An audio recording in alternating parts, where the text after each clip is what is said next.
Good morning. This is week 5 of our Easter series.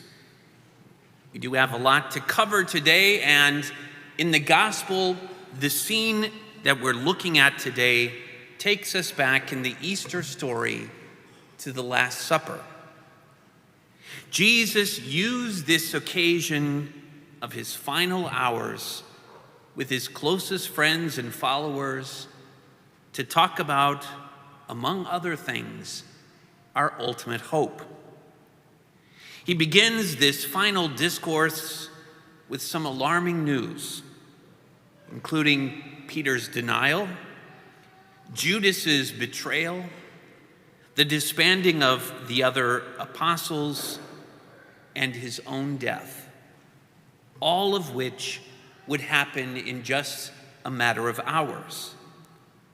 This news, understandably, is shocking, turning their world upside down. And he says to them, "Do not let your hearts be troubled." The apostles might have been thinking, "What are you talking about, Jesus? Don't let our hearts be troubled? Are you kidding? Everything is coming apart. Everything is falling apart. And you tell us to not worry about it?" Often in the midst of trials and tribulations, we're deceived into believing that we don't have a choice. We get unexpected or unwelcome or unhappy news, and it's upsetting, and we're upset. As if we had no choice, as if there were no other response. External problems very often create internal problems: anger, annoyance, disappointment, and frustration. Some people spend a lot of time stewing in those range of feelings cast there by circumstances. But you can choose to let your heart be troubled, or you can choose a better option. Jesus says, "Have faith in God, have faith in me." We can choose to be agitated or choose in the moment of agitation to rely upon our faith, which means to rely on Jesus because, as we heard before, Jesus is our ultimate hope. And he reminds us of where we're all heading. "In my Father's house there are many dwelling places. If there were not, would I have told you that I am going to prepare a place for you?" The simplest explanation is the best. He's talking about heaven. The Father's house means heaven. Jesus, through his death and resurrection and his ascension into heaven, he has gone to prepare a place for all of us in heaven. He prepares a place perfectly suited for us.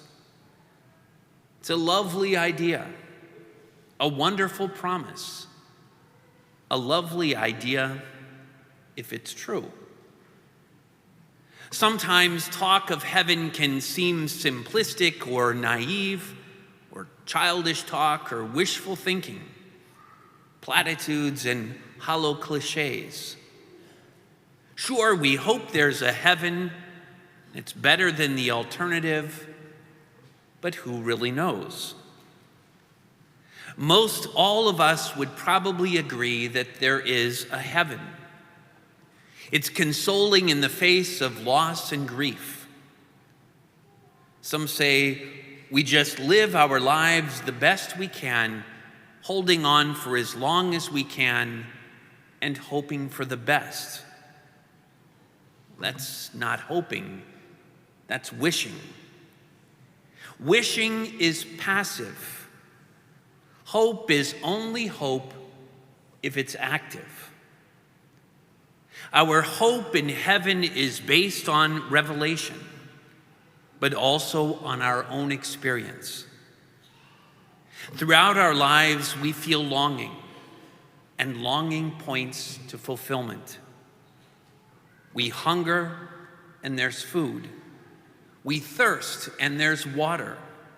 We grow tired, and there's sleep. In every area of our experience, longing points to fulfillment.